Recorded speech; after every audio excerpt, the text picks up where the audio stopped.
One of the big picture items in analytic geometry is the idea of lines in the plane. Now that we may be going into 3 dimensions, we're going to look at both lines and planes. Either of these could be seen as a natural generalization of lines in two dimensions. So first we'll look at lines.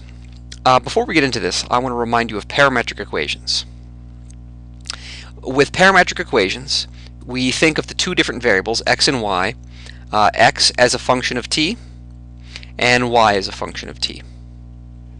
So if we want to have a line that, say, runs from the point 1, negative 2 to 3, 0, well, at some time value, to be arbitrary, well, let's say at t equals 0, we're going to start out at the first point. And some time later, maybe at t equals 1, we'll land at the second point. Now, this is just one way to parameterize the line containing those 2 points, but it's as good as any other. So to start out, at t equals 0, we want to be at the point 1, negative 2. 1, negative 2. Now, 1 second later, so at time 1, well, our x value, we want the x value to be 3. However, if we throw a 3 in here, now at t equals 1, we're going to be at 4. So what we'll do is we'll subtract the 1. So what happens here is at t equals 0, this term cancels, and at t equals 1, the two 1's cancel and we're at 3. For the y coordinate, we're going to start out at negative 2, and we want to end at 0. So I want to end at 0, but I have to get rid of this negative 2 that we have here, so I'll add 2. Okay, so that tells us that we actually have this pair of equations, 1 plus 2t for the x coordinate, and negative 2 plus 2t for the y coordinate. And we can quickly verify that if you plug t equals 0 in here, we get 1, negative 2, which is our first point. And if we plug in t equals 1, we get 3, 0, which is our second point. So things work out. This is the parametric equation for these 2 points. Now we can generalize this to 3 dimensions in the same way. We now have 3 equations, x, y, and z. We're going to start out, let's generalize this a little bit more. Rather than using this specific point here, I want to start out at the point P and run over to the point Q. So my initial point here, I'm going to start out at P1, P2, P3. That'll be my starting point at t equals 0.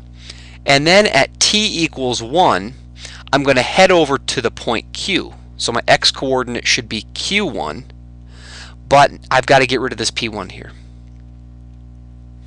So you can see that at t equals 0, we're at P1. At t equals 1, the P1's cancel and we're at Q1. The y coordinate goes the same way. At t equals 1, I want to be at Q2, and I need this P2 to cancel. And the z coordinate is the same way. I want to land at Q3, but I've got to get the P3 to cancel. So this gives us our generic parameterization for a line passing through those 2 points. This is one specific parameterization. There's infinitely many. Let's go with a generic formula for this. So given a vector d, we call this the direction vector, and a point x0, y0, z0, we can see from this framework right here that the equation of our line, well, let's actually come with numbers for this. So this direction vector is the vector ABC. The formula for our line, I should say that the set of formulas for our line is x0, y0, z0. That's our starting point at t equals 0. Plus, we're going a units in the x direction, b units in the y direction, and c units in the z direction. So this is the generic formula. This is the parametric form for a line. Now there are 2 different sort of standardized formulas for a line in 3D, 2 or 3 dimensions. The first is parametric form, which we have here, and every line has a parametric form. The other version is so-called symmetric form. Not every line has a symmetric form, and we'll see why that is in a minute. Symmetric form, we're going to take each of these equations and solve for t. So if you solve this first equation for t, we get t equals x minus x0 over a. If you solve the second equation for t, we get t is y minus y0 over b. And if you solve the third equation for t, that should be a t there, not a z. If you solve the third equation for t, you get t equals z minus z0 over c. Now, these only work if a is non-zero and b is non-zero and c is non-zero, otherwise we're dividing by 0. And those are the situations in which the line does not have a symmetric form. If one of the components of the direction vector were 0, there is no symmetric form. So now we're going to take this set of equations and eliminate the parameter. So symmetric form is just x minus x0 over a equals y minus y0 over b equals z minus z0 over c. So that's symmetric form for a line. So now that we have lines out of the way, let's look at planes in the same way. Now, a plane is determined not by its direction vector, because there really isn't a unique direction vector for a plane. It's determined by its normal vector. So schematically, let's say we've got a plane. So this will be a section of a plane. And I've got this point in the plane, and then I have this vector that's perpendicular to the plane. So this point right here, I'll label that point as x0, y0, z0. And this normal vector will have components ABC. Now I just want to point out this ABC, this vector right here is perpendicular to the plane, whereas when we dealt with lines, the vector ABC was going in the direction of the line. So this was the same direction as the line, whereas in our plane, this vector is perpendicular to the plane. So now given any other point in the plane, let's call this point x, y, z. Given any other point in the plane, I know that this vector that we get from our starting point to this extra point over here has to be perpendicular to the normal vector. So that means our normal vector must be perpendicular to any vector in the plane. And one vector that we have is x minus x0, y minus y0, z minus z0. Right? This is just the vector containing, running from the initial point to x, y, z. Now, perpendicular means that if we take their dot product, we've got to get 0. So if we dot these two vectors, we get a, x minus x0, plus b, y minus y0, plus c, z minus z0, equals 0. 0 because they're perpendicular, they're orthogonal. So let's actually do an example. This right here is called standard form for a plane. Standard form has the normal vector built in, the ABC, and it has a point x naught, y naught, z naught. So let's do an example. Let's say we've got the plane containing